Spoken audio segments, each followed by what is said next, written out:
Buenas tardes, mi nombre es Caterina Galindo, administradora Streamson, y le damos la más cordial bienvenida al e-talk de hoy, Transporte de hidrocarburos líquidos, la importancia de la estandarización, el cual estará a cargo del ingeniero Miguel Ángel Méndez, ingeniero mecánico de la Universidad Tecnológica Nacional, ingeniero en calidad EOQ, Organización Europea para la Calidad, especialista en calidad industrial, Universidad Nacional de General San Martín, especialista en Ciencia y Técnica de la Soldadura y Materiales en la Universidad de Buenos Aires de la Comisión Nacional de Energía Atómica.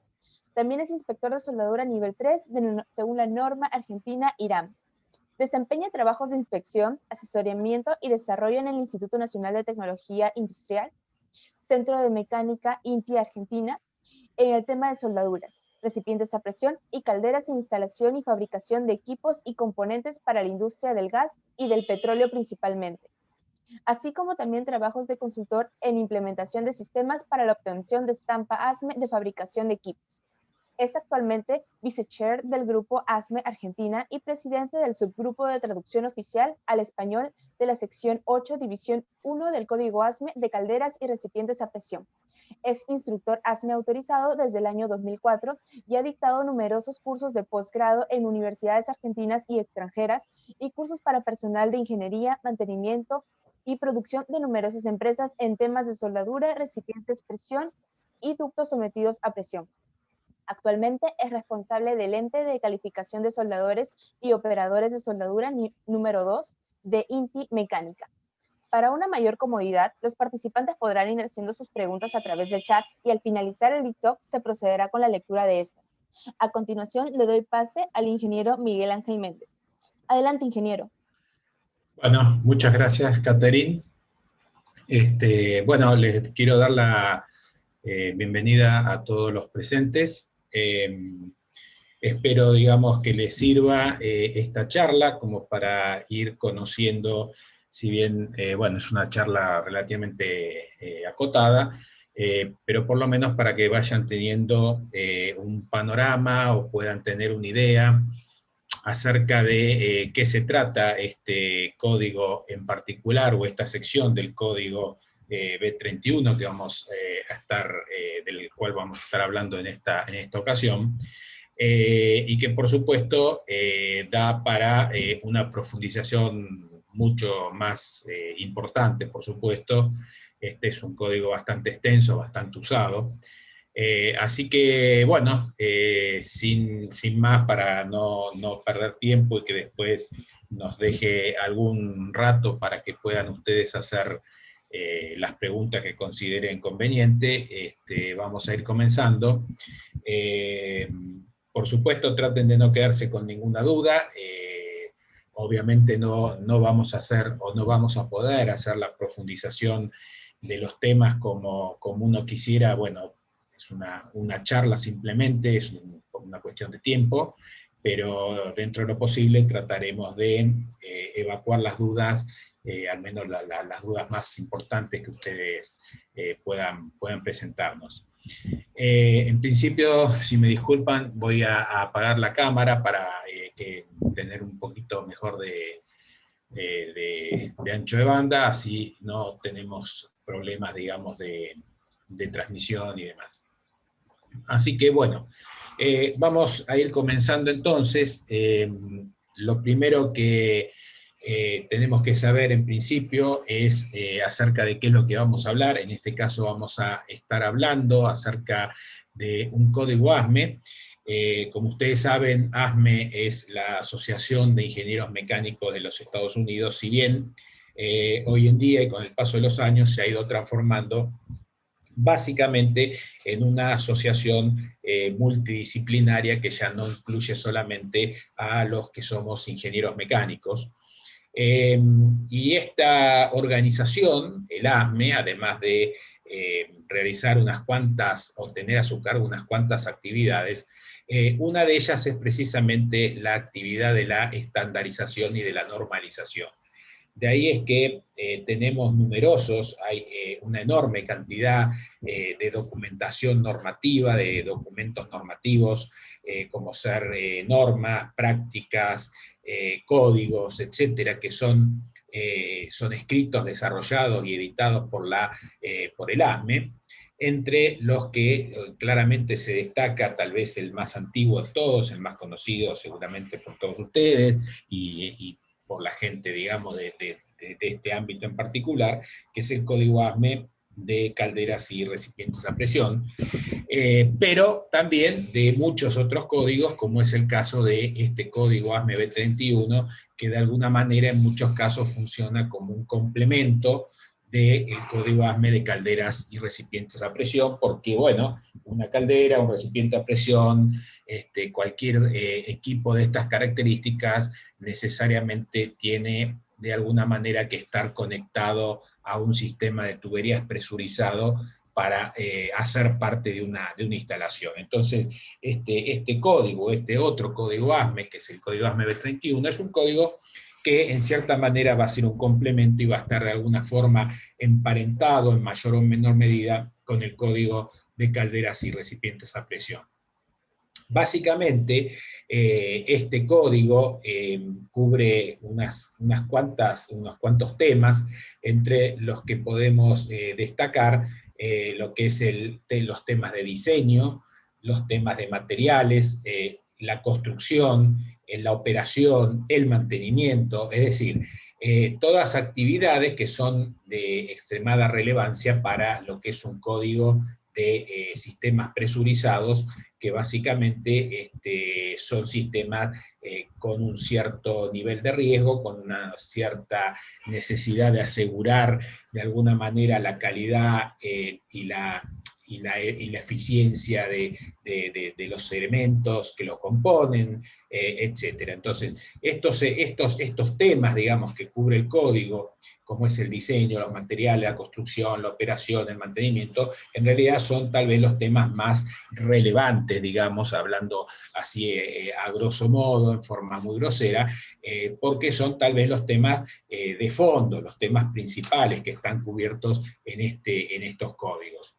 De todas maneras, lo que es importante destacar es que todo código, obviamente, tiene, al momento que se lo desarrolla y se lo edita y se lo escribe y demás, tiene, por supuesto, una intencionalidad, y claramente la intencionalidad de los códigos, en este caso los códigos ASME, cualquiera de ellos, de elementos presurizados, e inclusive de otros códigos ASME, en este caso, que no tienen que ver con elementos presurizados, básicamente lo que buscas es en absolutamente primera instancia y como cuestión primordial, el tema de la seguridad. Es decir, el código, si bien un código trata acerca de diversos temas, claramente su objetivo principal, su objetivo primario, va a ser el tema de la seguridad. Por eso, muchas veces llamémosle el conservadurismo inherente que tienen estos códigos de elementos presurizados, bueno, inclusive códigos de elementos no presurizados, que también tiene ASME, llevan o tienen un grado de conservadurismo importante porque se busca fundamentalmente que esos sistemas sean seguros, es decir, se busca fundamentalmente la seguridad. Cuando hablamos de seguridad, no quiero dejar de hacer notar que estamos hablando de seguridad en el más amplio sentido de la palabra seguridad, es decir, antiguamente los códigos hablaban de la seguridad de las personas, la vida de las personas, etcétera, etcétera. Hoy en día, por supuesto, este concepto ya se ha extendido, como seguramente todos ustedes lo saben, la seguridad ya no pasa solamente, por supuesto, siempre en primer lugar, la vida y la seguridad y la salud de las personas, pero por supuesto ya se incorporan otros criterios como tiene que ver la seguridad del medio ambiente, el cuidado del medio ambiente, la seguridad de las instalaciones, etcétera, etcétera. Es decir, ya se habla en estos códigos o se interpreta en estos códigos la cuestión de la seguridad como una cuestión de lo más amplia o bien amplia, lo más amplia posible. Hablando entonces del código ASME B31, el código ASME B31 es un código pensado, desarrollado para tratar con sistemas de tuberías que se encuentran sometidos a presión o que generan en las tuberías o en los sistemas esfuerzos debido a la presión, y por una cuestión de simplificación del trabajar con el código, de abordar los distintos temas, es que el código B31 ha sido dividido de alguna manera en diferentes partes o en diferentes secciones. Estas secciones o partes obviamente van a tratar o van a estar organizadas de manera tal de abarcar o cubrir distintos tipos de sistemas de tuberías en función muchas veces del tipo de fluido que transporta. En otros casos va a estar, digamos, diferenciada de las demás en función de en qué tipo de instalaciones se utilizan, en otros casos para qué tipo de servicios se utilizan. Bueno, la cuestión es que como una cuestión de, como un tema de simplificación, de simplificar y facilitar el uso del código, es que este código está dividido en varias partes o secciones.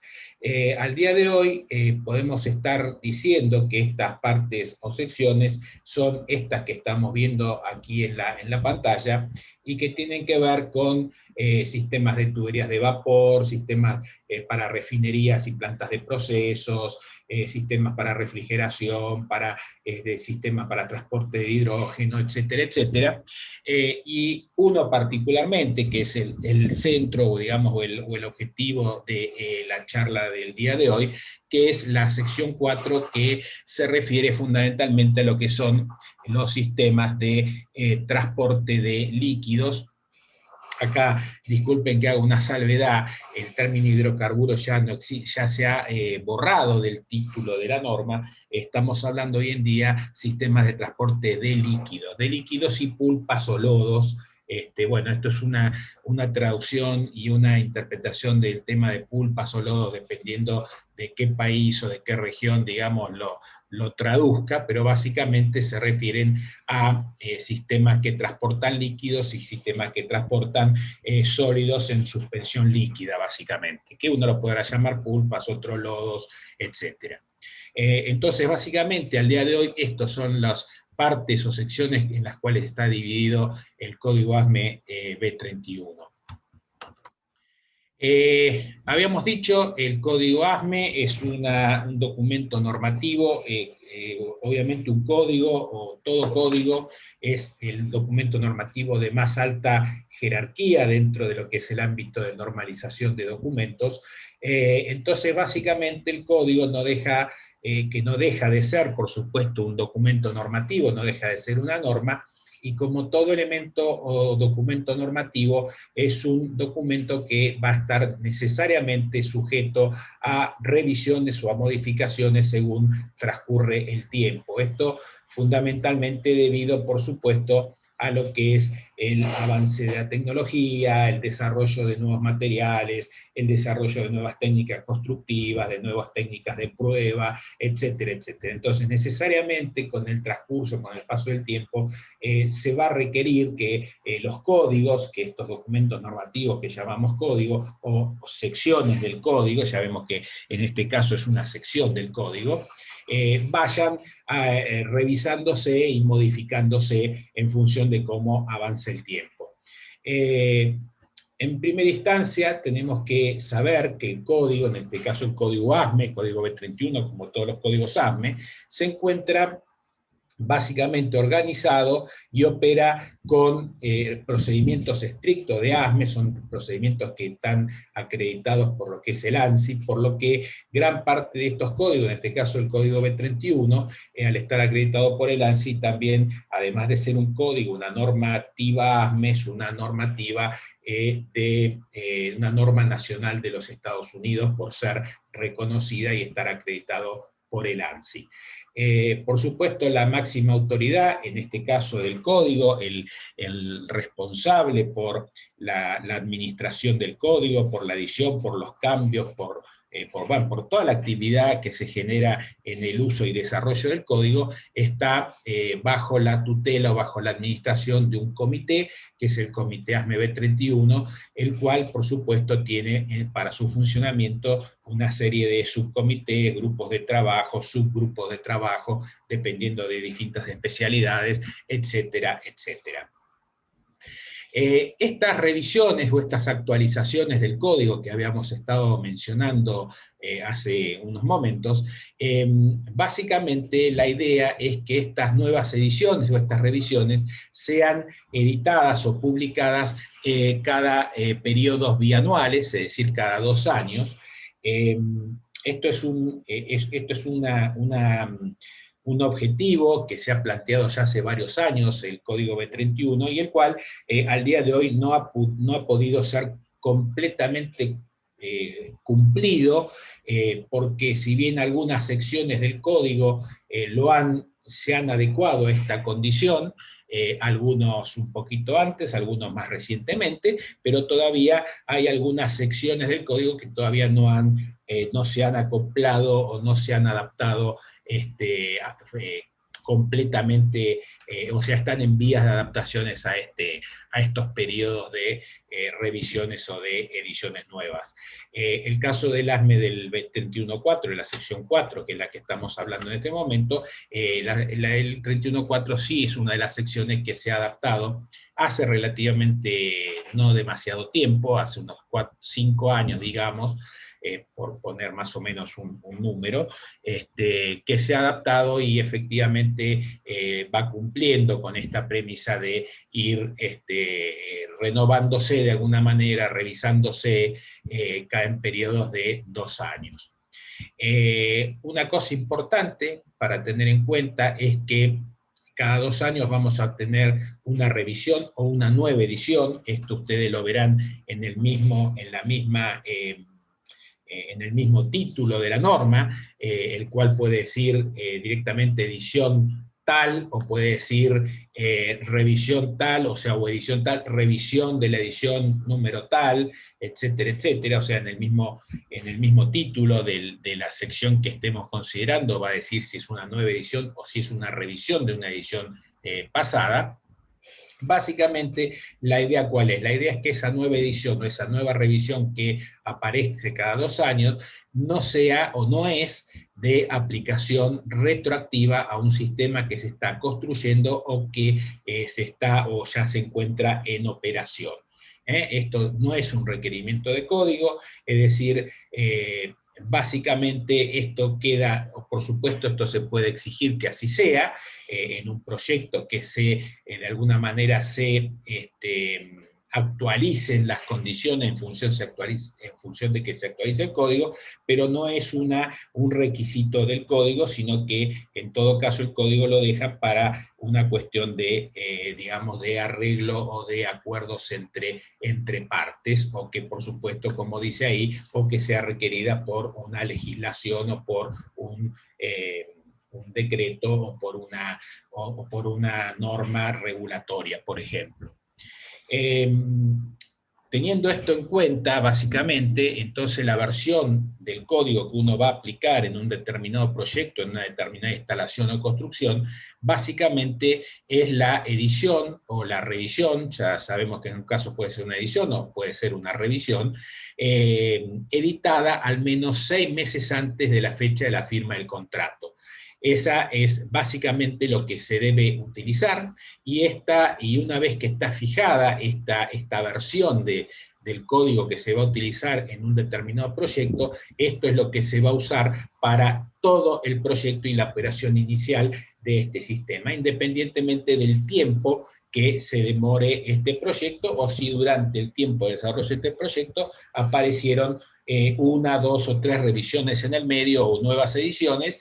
Bueno, ahí no se tendrá, lo que se va a seguir aplicando es la edición que se utilizó o que se impuso en el momento de la firma del contrato, que era lo que estaba vigente en ese momento. Por supuesto, es probable que algunas cosas, si hay algunos cambios que son de fondo en algunos temas, es probable o está abierto el tema de discusión de que tal vez el cliente, digamos, o el operador del sistema pueda de alguna manera tomar algunos de estos nuevos requisitos y aplicarla en el documento original que se está trabajando. Pero digamos, la idea es que se mantenga el código que se eligió al momento que estaba vigente al momento de la firma del contrato de un proyecto, por ejemplo. El comité, dijimos, como máxima autoridad, lo que ha desarrollado también dentro del código son procedimientos para considerar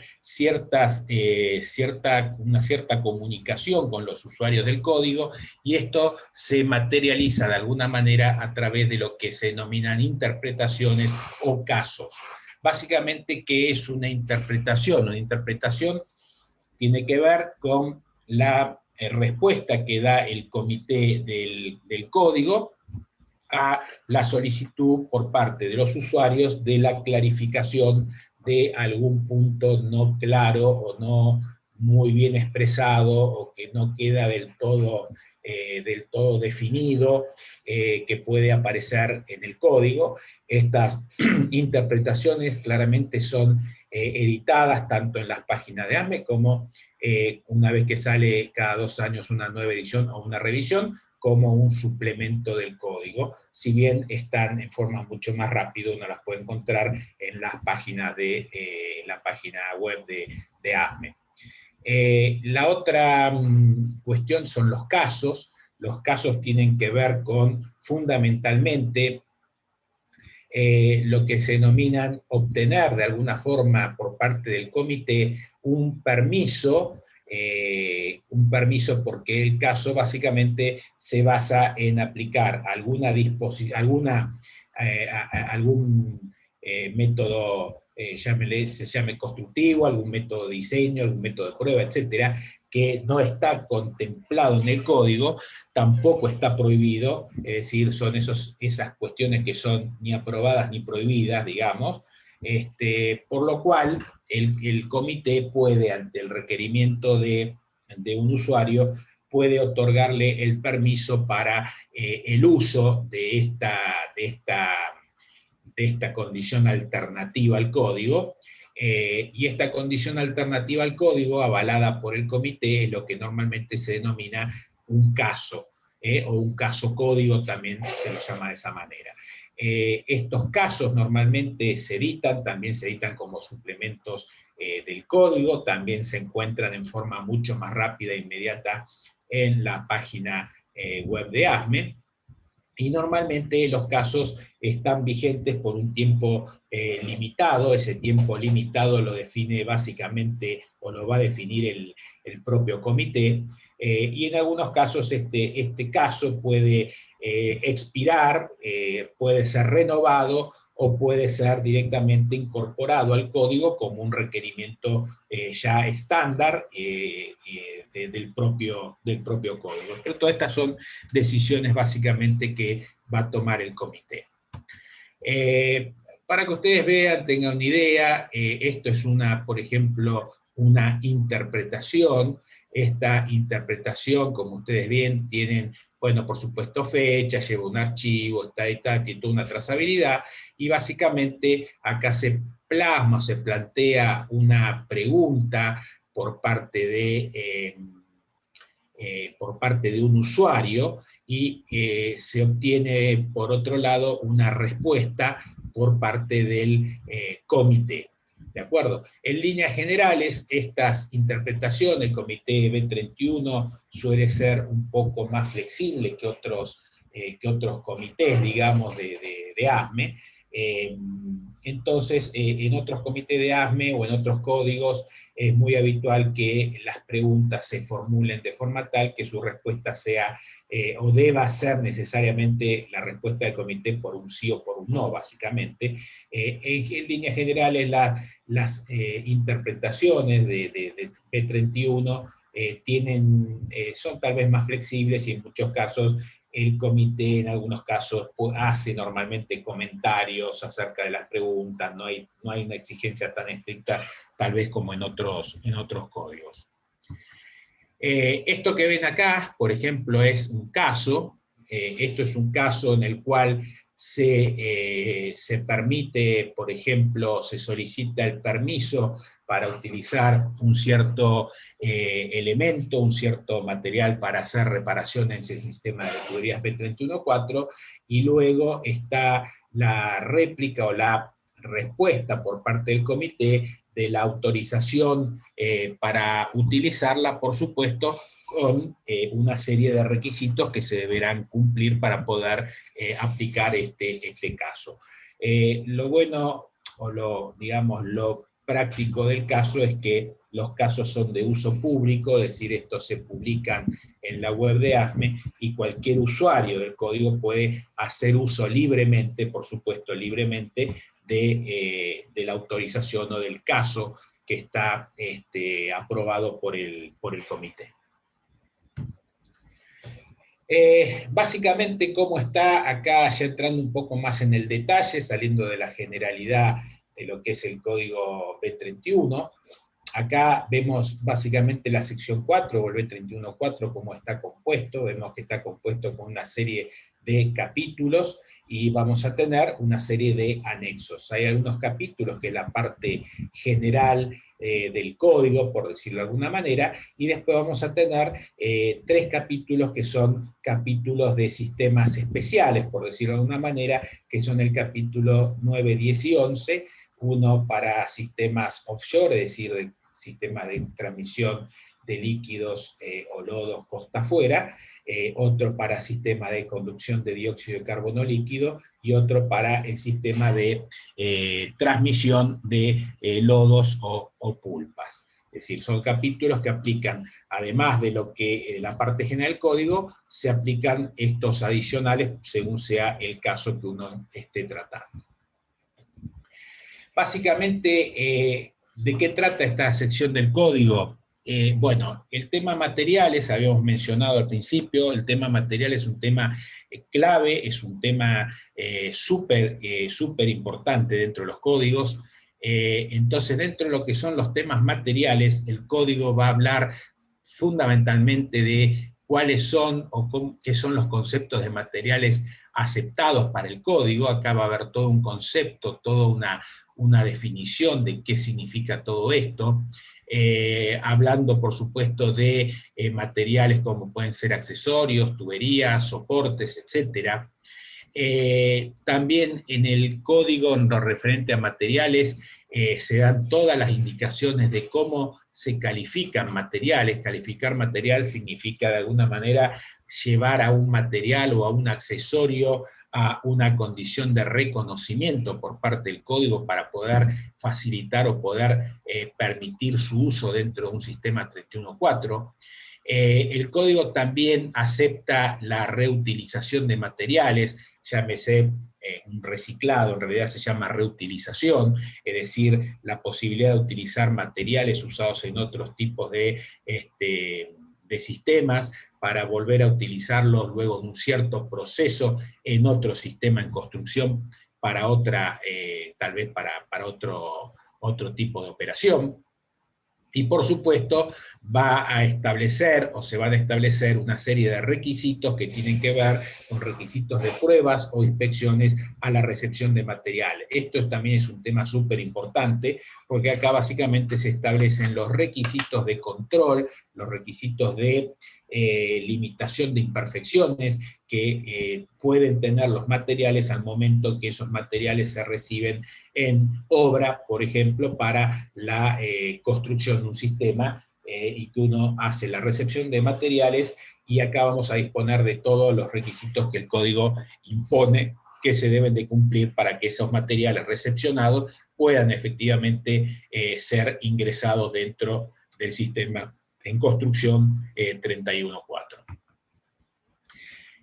Otro punto importante tiene que ver dentro del código con lo que es la soldadura. Tengan en cuenta que la soldadura es el principal medio de construcción de estos sistemas. Entonces, en soldadura vamos a obtener todos los requisitos en cuanto hacia la calificaciones de soldadura, llámese los requisitos de calificación de los procedimientos de soldadura, de los soldadores, las normativas de calificación, en qué casos hay que usar distintas normas, para qué casos se usan, etcétera, etcétera. Hay todo un tema de algo muy importante en la línea de conducción, que es la soldadura de transiciones.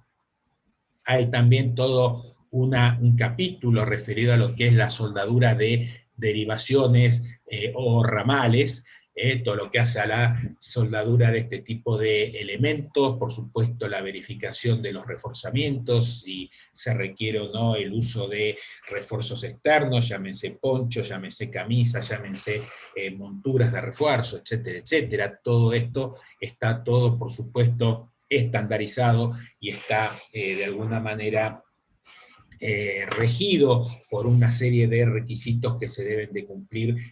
No es que uno pueda hacer cualquier cosa, sino que el código claramente delimita qué es lo que uno puede y no puede hacer. Acá también se definen distintas variables de soldadura que pueden diferir o que pueden agregar requisitos a las normas de calificación de soldadura. Y por supuesto también se van a hacer mención y se va a establecer fundamentalmente las condiciones de los exámenes que se le deben practicar a lo que es las soldaduras de fabricación de estos sistemas de conducción de líquidos, o de lodos también, por supuesto, y esto van a incluir los métodos de examen, la cantidad, la frecuencia, cada tanto, a qué tipo de soldaduras, etcétera, etcétera, y todo eso, todos estos temas están, por supuesto, cubiertos dentro del código. En cuanto a lo que son los componentes del sistema, acá vamos a tener una serie muy grande de componentes, lo que son válvulas, bridas, pernos, accesorios especiales. Cuando hablamos de accesorios especiales vamos a tener las características de cómo se diseñan accesorios especiales, básicamente los otros elementos que son elementos fundamentalmente estandarizados, vamos a tener las referencias a las normas reconocidas por el código para poder seleccionar o comprar o utilizar estos tipos de accesorios básicamente. Ya habíamos dicho la calificación de los materiales. Bueno, acá también vamos a tener lo que es la calificación de los componentes, es decir, aquellos componentes que el código no los reconoce como componentes aceptados por el código, cómo hacemos de alguna manera para que esos componentes sí puedan ser utilizados dentro de un sistema 31.4. Y acá también van a aparecer una serie de conceptos acerca de lo que son de las determinaciones de las, por ejemplo, de las cuestiones tensionales, los conceptos de flexibilidad del sistema, etcétera, etcétera. Vamos a tener, por supuesto, una parte de diseño bastante extensa en general. Acá vamos a tener los criterios para poder diseñar lo que son tuberías y accesorios, por ejemplo. Cuáles son los criterios de diseño, porque acá el código me va a impartir una serie de requisitos para que de alguna manera pueda controlar que mi diseño se ajusta a las limitaciones que impone el código. Van a aparecer acá en estas partes del código todo lo que tiene que ver con los ensayos de recepción de las tuberías y los accesorios.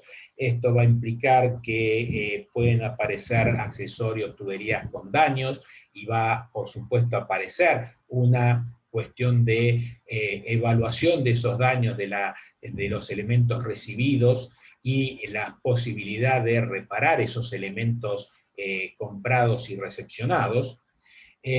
Vamos a tener una parte importante de lo que son los exámenes durante la construcción.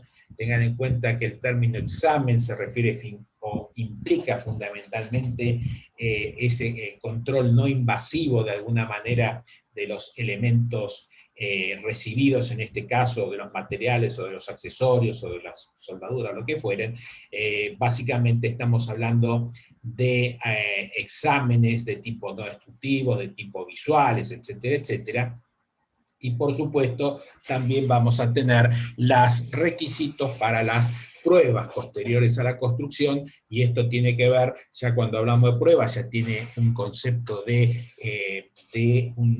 alguna manera un análisis de tipo, o una prueba de tipo físico, de tipo mecánico. Entonces acá van a aparecer las cuestiones de las pruebas de sobrepresión, que deben ser realizadas a los sistemas, llámese de resistencia, llámese de hermeticidad de los sistemas, etcétera, etcétera, dependiendo de los distintos tipos de sistemas y sus distintas características, los distintos requerimientos que el código va a imponer al respecto.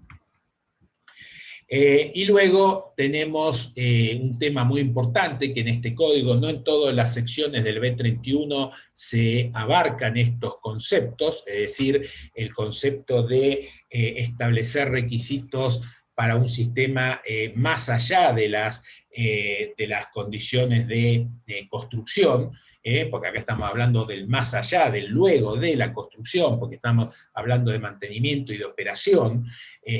Bueno, no todas las secciones del código B31 cubren esta cuestión de la postconstrucción, muchos de ellos se quedan solamente en construcción, pero debemos aclarar que en el caso de la sección 4 del B31.4, sí es una sección del código B31 que va un poco más allá de la construcción y ya se mete en temas claramente que son de la postconstrucción. Entonces, aquí aparece un capítulo importante, un capítulo bastante extenso, que tiene que ver con requisitos en cuanto a los manuales de mantenimiento que deben de poseer los operadores, toda una descripción de los distintos tipos de reparaciones, sean reparaciones de tipo permanentes o reparaciones de tipo provisorias. Las reparaciones de tipo permanentes, cuáles son aquellas que el código considera permanentes y que son aceptadas por el código para que puedan realizarse efectivamente.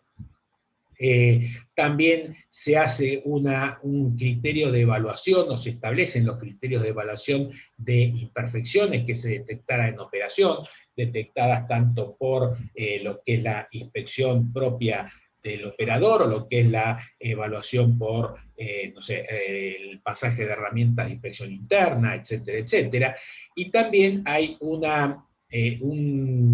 capítulo bastante interesante que tiene que ver con los requisitos o las condiciones para lo que es la reclasificación de los sistemas. Reclasificación de los sistemas, de alguna manera, tiene que ver cómo hacemos para que un sistema diseñado con ciertas características de presión y o temperatura pueda de alguna manera o en algún momento cambiar esas condiciones y aumentar esas condiciones originales de diseño. Bueno, básicamente eso es lo que se denomina dentro del código la reclasificación de los sistemas, y acá es donde el código establece esos requisitos para poder, si es que se puede, por supuesto, cumplir con o poder hacer este tipo de operación sobre los sistemas, es decir, cambiarle su clasificación de presión o temperatura originales o iniciales. Bueno, hasta acá básicamente es lo que hemos tratado de, si bien muy por encima, pero al menos tratado de cumplir, de que ustedes tengan más o menos un conocimiento de qué trata este código, sobre qué habla, para qué se utiliza, qué temas considera, qué temas cubre, etcétera, etcétera. Así que quedo abierto, por supuesto, a las preguntas que quieran ustedes hacer, y las vamos a ir contestando en orden, así espero que puedan todos obtener respuesta a las dudas. No sé, Catherine, si tenés algún tipo de... Sí, ingeniero, tenemos unas consultas. La primera consulta es de Ramón Camero Roldán. Indica, por favor, indicar si las líneas desde muelles deben ser normadas con el código B31.3 o B31.4. La misma pregunta para líneas submarinas que corren de una estación de boyas a una planta de recepción o refinería. Sí, todas ellas son 31.4, efectivamente. Muy bien, ingeniero. Parece que esa era la única pregunta que teníamos por el momento. Invitamos a los asistentes a hacer sus consultas. Vamos, ¿le parece, ingeniero, si esperamos unos 2 a 3 minutos mientras los Sí, participantes generan sus preguntas? por favor, no hay ningún problema. Muy bien.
Ingeniero, tenemos otra consulta.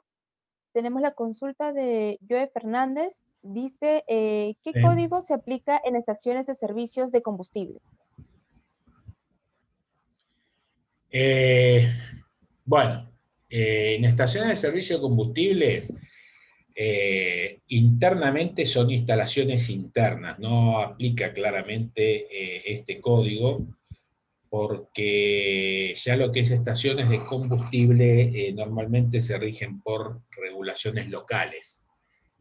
No hay ninguna sección del código B31 que cubre ese tipo, porque eso se considera como que son instalaciones internas, y eso obviamente se rigen por regulaciones locales de cada país o región, digamos. Pero no hay secciones del código B31 que cubra eso. Muy bien, también tenemos una pregunta interna. Nos indican qué tipo de inspección y ensayos se van a aplicar durante las sesiones del curso. Eh, perdón, no me quedó muy clara la pregunta. ¿Qué es lo que dice? Indican qué tipo de inspección y ensayos se estarán aplicando, se estarán viendo durante las sesiones del curso. Bueno, se va a ver, por supuesto, todo lo que son los requisitos de inspección y ensayo del código. Ahí lo que vamos a ver cuáles son los métodos de examen y prueba que el código pide, tanto fundamentalmente para lo que son las soldaduras, pero también lo que son las pruebas, las distintas pruebas que se le hacen a los sistemas o a los componentes prefabricados y demás, previa a su puesta en servicio, que tienen que ver con pruebas de presión, que los hay de distintos tipos, dependiendo de los distintos tipos de sistemas que hubiera, digamos. Ahí ya nos estamos metiendo muy adentro del tema, pero bueno, dependiendo del tipo de sistemas, habrá distintos tipos de pruebas que el código requiere que se hagan, y bueno, esos temas básicamente sí se tocan, se habla al respecto, por supuesto. Muy bien, tenemos otra consulta de Julio Loya. Indica, en la sección de diseño, ¿se considera algún criterio para evitar golpes de ariete?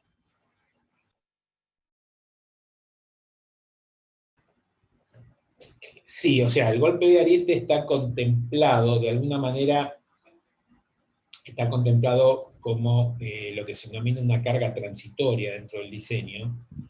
El código admite ciertas variaciones por encima de los márgenes de diseño del código para lo que son los golpes de ariete, pero claramente esto se maneja, o sea, el código no entra en el detalle de cómo manejar los golpes de ariete, por supuesto, pero claramente pone los límites que se deben de cumplir para los golpes de ariete, pero todo esto viene de un cálculo previo, que el código no lo da, por supuesto, que tiene que ver con básicamente las velocidades de apertura y cierre de válvulas para calcular la velocidad, en función de esa velocidad calcular el pulso que se puede generar, luego la magnitud del pulso, luego la necesidad o no de tener que colocar amortiguadores de pulso, pero bueno, son todas cuestiones de diseño que no, obviamente el código no las da, que obviamente dice que sí la ingeniería los debe contemplar y tenerlo en cuenta, pero no es que el código la da, el código pone las limitantes, pero todo esto sí surge de cálculo, obviamente, y de después de dispositivos que son precisamente para amortiguar o cambiar la tendencia de un pulso de tipo pico a un pulso, digamos, a través de un amortiguamiento de ese pico de pulso. Pero eso ya es cuestión de, básicamente, solución de ingeniería, ¿no? El código pone los límites nada más. Muy bien, ingeniero. Por el momento no tenemos más consultas. Lo que estaríamos dando como finalizada la rueda de preguntas. Bueno, Bueno, ante muy todo, bien. le agradecemos, ingeniero, por su presentación del día de hoy. Les Bueno, agradecemos también a todos los asistentes su participación y les comentamos que este e-talk ha sido grabado para que lo puedan volver a ver. Esta grabación va a estar disponible en un plazo de 72 horas y lo podrán visualizar en nuestro campus online. También comentarles que el curso que el ingeniero Miguel Méndez estará dictando Será entre las fechas del 17 al 22 de diciembre y el curso tiene el título de ASME B31.4, tuberías de transporte de líquidos y lodos en modalidad StreamSoft. Como ya les había dejado a través del chat, para mayor información pueden solicitarla al correo cursos@enginsoft.org o cursos8@enginsoft.org. Ingeniero, ¿algunas últimas palabras? No, no, nada más, simplemente agradecerles a los participantes, bueno, esperando que le haya sido de utilidad, que hayan tal vez aprendido un poco de qué se trata este código, no sé, haber podido responder alguna de sus inquietudes, que se le haya podido clarificar alguna duda o algo que tenían. Bueno, y simplemente eso, agradecerles nuevamente la presencia. Muy bien, ingeniero, muchísimas gracias. Muchas gracias a todos. Que tengan muy buenas tardes.